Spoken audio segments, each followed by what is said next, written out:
guys, welcome back to my channel. Today we have Fire with Fire by Destiny Soria. Now this is a book that was in a Fairyloot box of their June box, and let's just say this book was so good to read.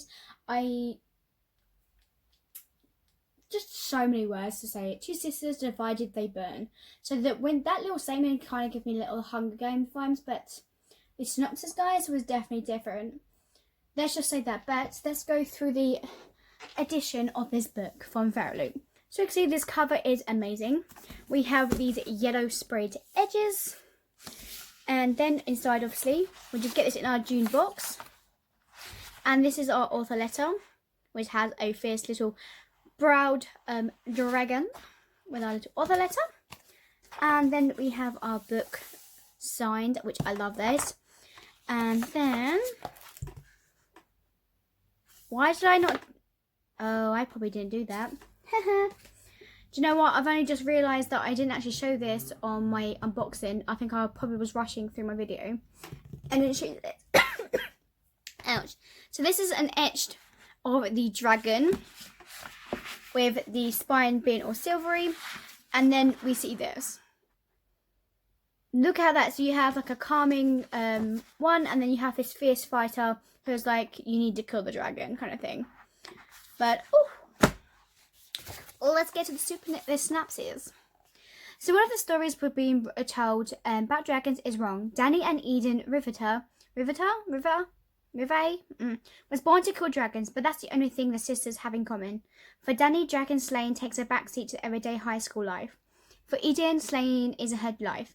Yet they both agree on one thing: where dragons are concerned, is kill or be killed. But I can't read. That is until Danny actually meets a dragon and ends up forging a rare and magical soul bond with him. As they grow closer, they begin to question everything she thought she knew. Danny, the one thing Eden and Danny always agreed on, is that one thing that could tear the world apart. With Danny lost and to the wrong side, Eden knows she has to risk everything to bring her sister back from the edge, even turning to the mysterious and alluring sorceress for help. Now on the opposite end of an impending war, the sisters will do whatever it takes to save the other. But the two are playing with the magic that is more dangerous than ever can imagine, and there is another, more powerful enemies waiting for them to bring in the shadows. And that's just interesting. And before I forget, I did change to the other side. I didn't choose you, and you didn't choose me, but we have each other now, always. So the dragon and the other one has decided to, where they have created a bond between each other, like this thing you wouldn't expect. It's just amazingly surprising. So if I can't get the book and all the picture, I'm trying to find a way to film new things for this book movie thing.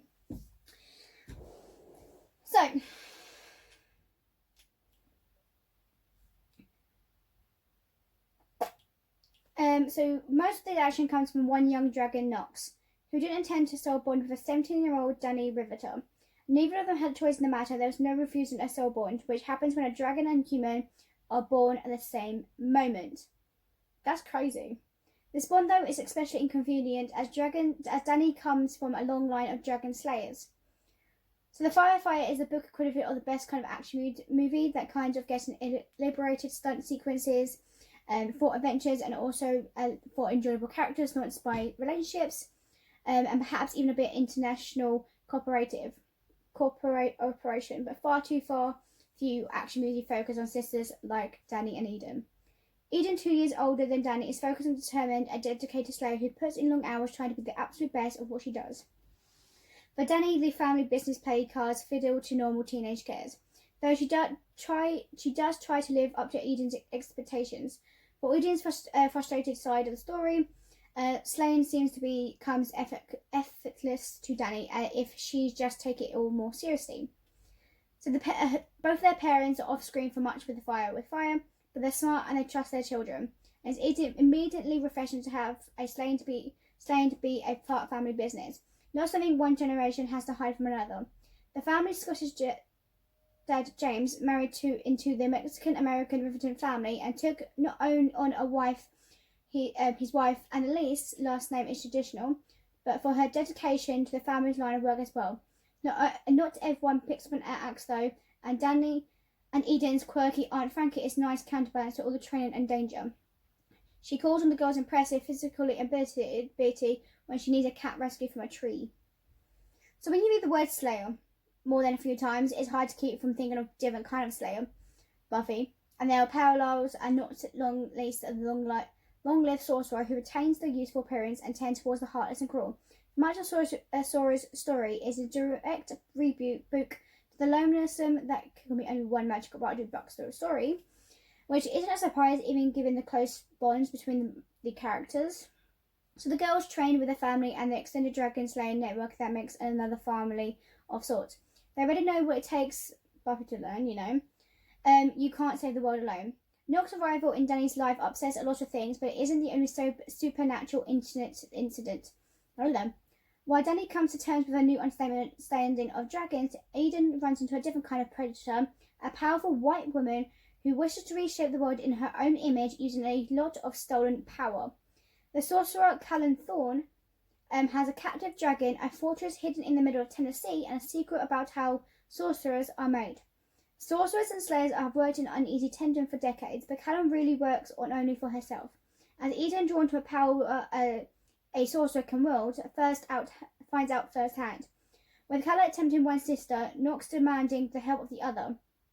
Conflict in the more than inventable is immediate. Anxious, envious, insecure, Eden is Soria's most compelling character. She's not immediately appealing and impulsive, outgoing Danny. She's a rule follower, a people pleaser, and she struggles to accept her own value. She has anxiety and Soria's portrayal of Eden's effects to balance her racing mind with a slayer of responsibility, and compassion, and considerate. Eden has a lot to learn, including that she doesn't need to get fixed. It takes her a while to get there. She's jealous, she's prickly, she wants a sense of power and control that includes her, and she's trying to manage anything by herself. Danny, with her determination to have a normal life, has something Eden doesn't: friends.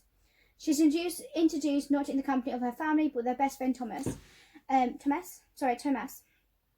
whose loving family treats Danny like she's one of them. With her ex-friend, youthful love interest Sadie arrives back in town, the girl's presence further complicates Danny's world and feelings. Their tentative step towards friendship and far more interesting than Danny's rushed connection with her hot, troubled, centuries-old sorcerer Kieran. And Sora handles his entangled loyalty nicely. But then, of course, there's Nox, whose sarcasm and skeptic of humans gives him a certain cat-like personality. He knows he has all the knowledge of his forebearers, but he doesn't know Kumbaya yet. This book has a lightness that keeps it buoyant and energetic, even when things get dark and bloody. The action and occasion showed by the inclination to detail each move each fighter makes.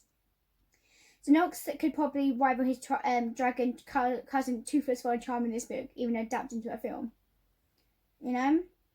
What book would you like a film now? I think this book. There's actually quite a few other books. I definitely want to see Storm of Fury, the trilogy, into a movie, because that would be awesome. Because that sounds good.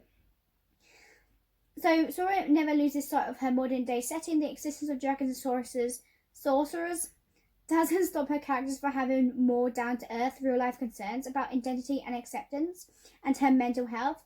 She always walks a neat line between fantasy and technology. Both can save the day, and both can go in trouble. The existence of a subreddit full of dragon truthers is also just perfect.